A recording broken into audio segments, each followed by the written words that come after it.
Welcome, Poke People. This is Professor Evergreen of the Green Blaze Slackers, bringing you our first battle in the GBA-style format tournament. This week, we are facing our rivals, the Wu-Tang Wobbuffets, coached by my good friend Peter here. Now, as you can see on the screen, these are the Pokemon he has chosen for this battle. Shuckle, Escadrille, Chansey, Infernape, Mega Alakazam, and Cloyster. Now, a lot of these mons I knew was coming. The question is, what is he going to be leading with? I'm really worried that he wants to set up rocks right away. Or he might just try to start with Cloyster and sweep right away. Well, let's see here. We're gonna go ahead and start with Nidoqueen to see if we can set up our own hazards to start it with. So, our Nidoqueen, of course, having the Stealth Rocks and the Toxic Spikes. And he's gonna start with Shuckle. You know, I'm not too worried about these Shuckles. I'm sending up the Toxic Spikes. These Toxic Spikes are going to be incredibly helpful in order to be able to whittle down his team and do what I need to be able to do. So, and there he goes. He set up the Stealth Rocks. All right. You know what? Setting up the Stealth Rocks was probably going to be more useful than setting up a second layer of Toxic Spikes. I only need to do enough damage to some of his mons to break any sashes and to guarantee certain kills down the line. So let's go ahead and set up our Stealth Rocks. And oh, he's going to set up the Sticky Web. All right, it's okay. I have Rapid Spin. I do have Rapid Spin on my Hitmontop. That is why he is here. So, you know what? I'm really not worried about the Shuckle doing too much. It can't poison me because I'm a Nidoqueen. He's gonna have to want to switch out at some point, even though his Shuckle is very defensive and I can't do much to it. He's not gonna be able to do much for me, so I think we're gonna actually go and hit off a Super Fang, because honestly, nothing is gonna want to switch in on a Super Fang. We're gonna go ahead and go for the Super Fang. Yeah. Okay. It's got me on-coded to Super Fang. That's okay. That's not that big of a deal. He's probably going to switch. But maybe he won't. He might not switch for the Super Fang. It might be a little scary for him. Should I switch into Hitmontop is the question. And Hitmontop is going to be very important to kill that Cloyster. It is. It's going to be incredibly important to kill that Cloyster. And helpful to kill the Chansey as well. You know, I want to see what he's going to do. I'm going to go for another Super Fang. All right, he's going to switch out. Let's hit this Excadrill with the Super Fang. Okay.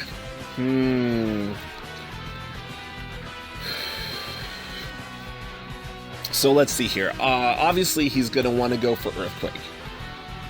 And I have no Flyers, and I have no Levitators, but I do have defensive mons that could take.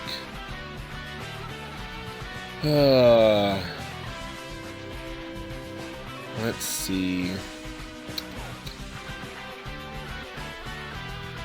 So the question is, do I want to go into, or do I want to just let this take the Earthquake?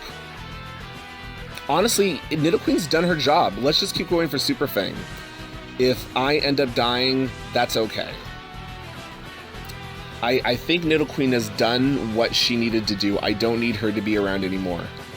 So let's go ahead and sack off Nidoqueen and bring in Hitmontop. This is going to probably scare him out because of my Mach Punch. I could actually I could take him out, but I also could go for the Rapid Spin.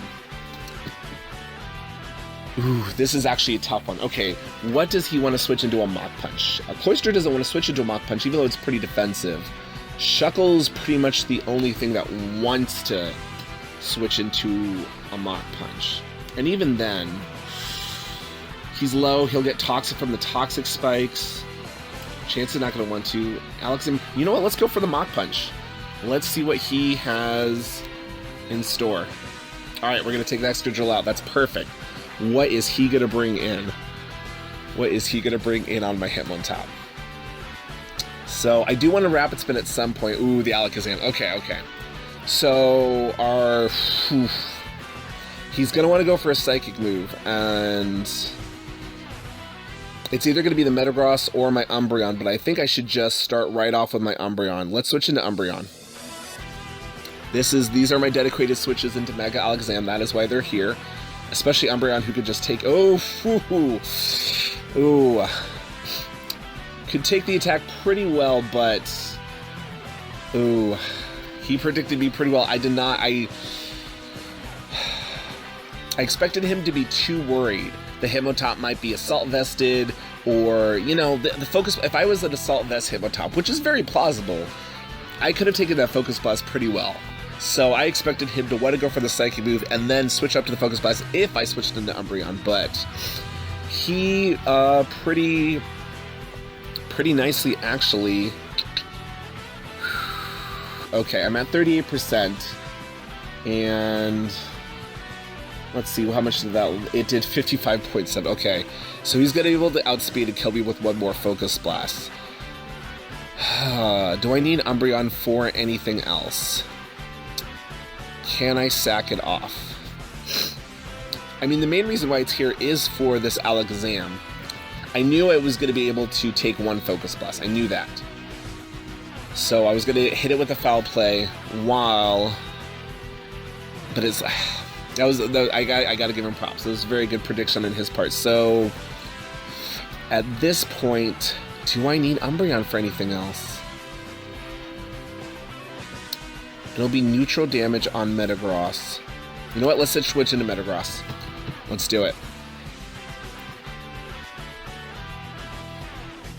Alright, 35%. I can live with that. We're going to pursue him. He's going to try to switch out right now, and we're going to trap him. I can feel it. I can feel it. That is what this Metagross is for. Maybe I should have switched directly out into him in the first place. I did not think Peter would predict me switching into Umbreon, but I guess it really is the obvious play. Alright, that Mega Alakazam is gone. We've taken care of that problem. I am not too worried about his team now. I'm actually feeling pretty good. Chansey's not going to want to take a Meteor Bash. I don't know what Chansey's doing here, but Chansey's not going to want to take a Meteor Bash. We're going to hit him with a Meteor Bash. Okay. I can live with that. I can live with the paralysis. It's probably going to want to Soft Boil now that it knows that I'm not doing over half damage. So, you know, Doug Trio was mainly in here to take care of the Mega Alakazam with Sucker Punch and the Shuckle with Final Gambit, but Shuckle's been lowered pretty down. I could switch in while he goes for a Soft Boil and trap him in here. Because I don't want to waste my Hitmontop yet. My Hitmontop is very important for dealing with that Cloyster in case the Cloyster tries to sweep later. Or I could just go into Garchomp and set up. He didn't bring his Haxorus. I'm really not worried about... I mean, he's got his Cloyster, but... You know what? Let's switch into Garchomp. Let's see what he's going to do. Yep, he Soft Boils. Perfect. Alright, so he can't Thunder Wave me. He might switch directly into Cloyster. And if he does that, I'm okay with that. Let's Swords Dance. Let's set up on this Chansey. What is this Chansey going to do to me except Seismic Toss? Honestly.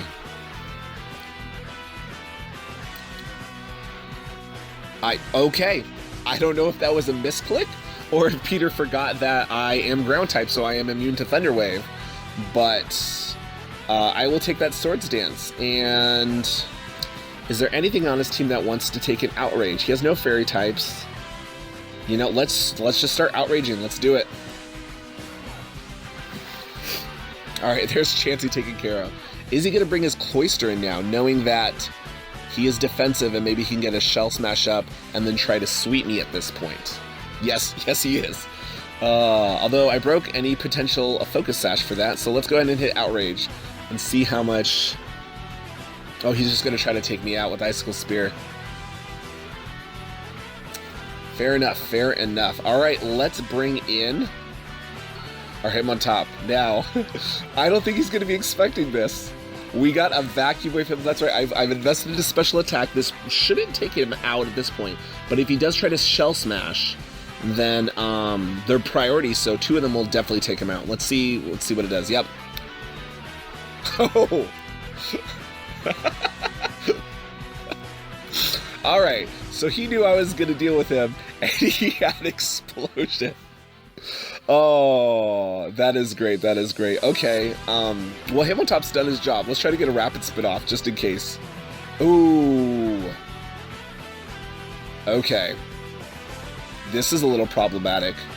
He's trying to set up, but you know what? Let's just go for a Mach Punch. Let's do as much damage as we can to him. Priority.